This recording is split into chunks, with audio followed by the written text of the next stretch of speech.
आप पार्टी के प्रदेश पदाधिकारियों ने किया जिला ग्वालियर शहर के पदाधिकारियों को माला पहनाकर स्वागत किया।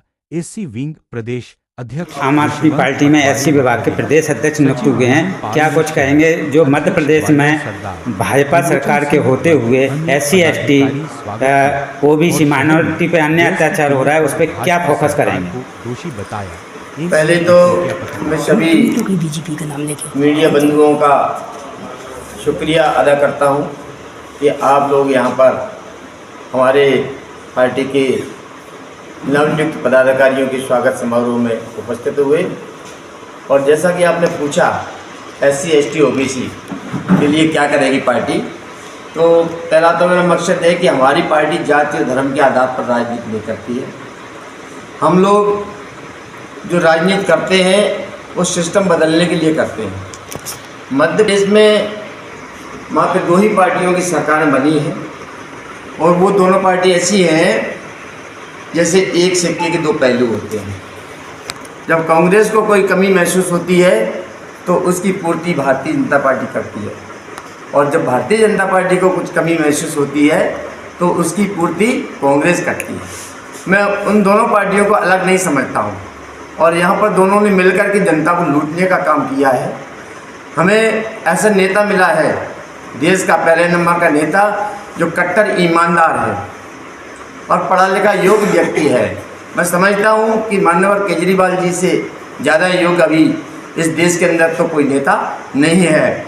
इसलिए हम लोगों को ये मौका मिला है और उन्होंने मुझे एक साधारण कार्यकर्ता को मध्य प्रदेश का प्रदेश अध्यक्ष एससी विंग बनाया है।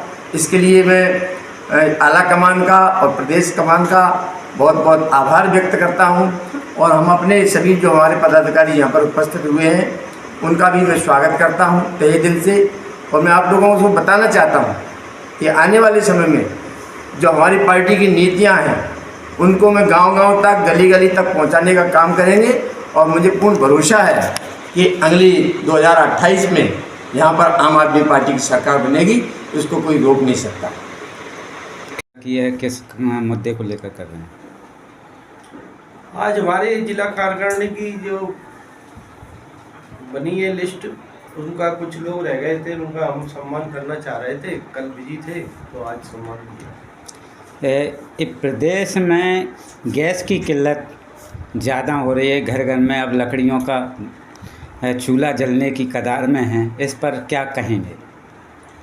जी, तो देश के प्रधानमंत्री को पहले सोचना चाहिए था कि युद्ध जब बड़े स्तर पर हो रहा है तो अपनी पूरी तैयारी रखना चाहिए थी, और जिसके कारण आज ब्लैकमेलिंग हो रही है। ब्लैक एक्चुअली अभी ऐसी कोई किल्लत नहीं आई है, लेकिन बीच के जो बाजार के चोर टाइप के लोग होते हैं जो इकट्ठा कर लेते हैं, वो काला बाजारी जिससे बोलते हैं, उसकी वजह से हो रही है।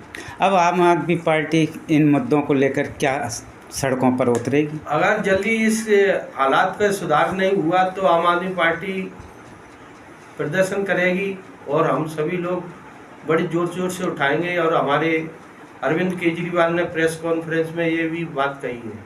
ग्वालियर शहर इस टाइम बीमारियों से बड़ा ग्रसित है, चाहे हम रोड की बात करें, चाहे हम नालियों की बात करें, चाहे हम सुरक्षा व्यवस्था को लेकर बात करें, चाहे हम क्राइम को लेकर बात करें। ग्वालियर में हर तरफ देखा जाए क्राइम जगह जगह हो रहा है, लेकिन विपक्ष इस चीज़ को लेकर हावी नहीं होता। विपक्ष किसी भी तरह का सक्रिय नहीं दिखाई देता क्षेत्र में। विपक्ष कब एक्टिव होगा?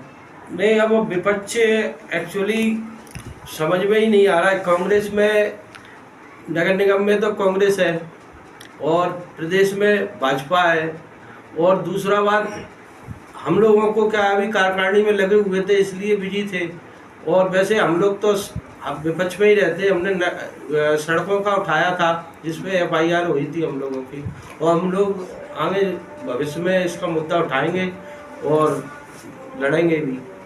ठीक।